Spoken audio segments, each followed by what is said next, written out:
আলাইকুম, আমি ফারজানা করিম বলছি স্পেনের মাদ্রিদ থেকে। তো আমি যে এলাকাটায় হোস্টেল নিয়েছি সেই এলাকা থেকে বেরিয়ে এসেছি। ওই এলাকাটা অ্যাকচুয়ালি ইন্ডিয়া, পাকিস্তানি এবং বাংলাদেশে অধ্যুষিত।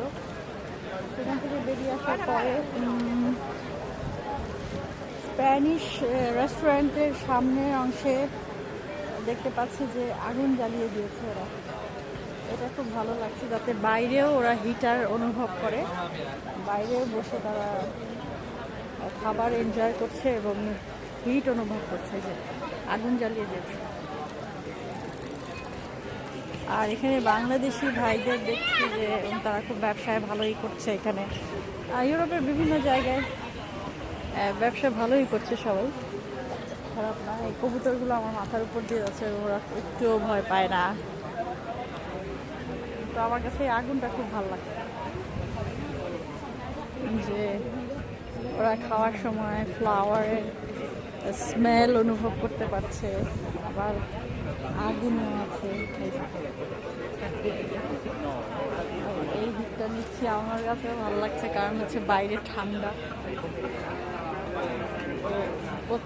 আর আমাদের দেশে যেমন খাওয়ার সময় বাইরে তো অনেক গরম থাকে, তো বড় বড় ফ্যান দিয়ে দেয়, বড় বড় ফ্যান দিয়ে দেয়। এই দেশে হচ্ছে বাইরে যেহেতু ঠান্ডা, বাইরে বসিয়ে বড় বড় আগুন দিয়ে দিচ্ছে, যাতে আমরা ফ্যানের বাতাস নেই ঠান্ডা হওয়ার জন্য, আর ওরা গরম হওয়ার জন্য আগুনের বাতাস নেয়। এটাকে বলে আগুনের বাতাস। এই আর এই হচ্ছে অনেক ধরনের ফ্লাওয়ার লাভার যারা, তারা কিনতে পারবে 10 ইউরো করে, 1300 টাকা প্রায় আমাদের দেশে,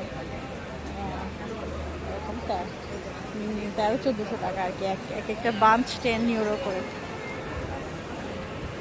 এরা কানে ফুল গুঁজে দিয়েছে, স্প্যানিশরা কানে ফুল গুঁজে দেওয়াটা খুব পছন্দ করে। এখানে প্রচুর ফ্লাওয়ার।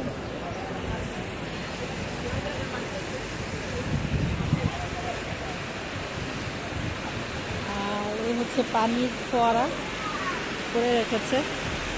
তো মানে মোটামুটি ধরনের আমার কাছে লিসবনটা বেশি অ্যাট্রাকটিভ মনে হয়েছে মাদ্রিদের চাইতে। এতে স্পেনে যারা বসবাস করেন তারা আমার উপর রাগ করতে পারে, কিন্তু অ্যাকচুয়ালি আমার যেটা নিজের ইন্ডিভিজুয়াল মতামত সেটুকুনি আমি দিয়েছি, সবার কথা আমি জানি না। এইখানে জাস্ট হচ্ছে একটা কোনো রকমভাবে স্ট্যাচু করে দিয়ে একটা ফোয়ারা করেছে, কিন্তু আমি যদি রশিওতে দেখি, যেটাকে পর্তুগিজরা হুশিও বলে, সেখানে মানে বিশাল এরিয়া জুড়ে ফোয়ারাটা করা হয়েছে। যদিও পর্তুগাল কিন্তু স্পেনের চেয়ে অনেক ছোট দেশ, কিন্তু ওরা আবার টুরিস্টদের জন্য এটা তেমন একটা অ্যাট্রাকটিভ মনে হচ্ছে না আমার কাছে।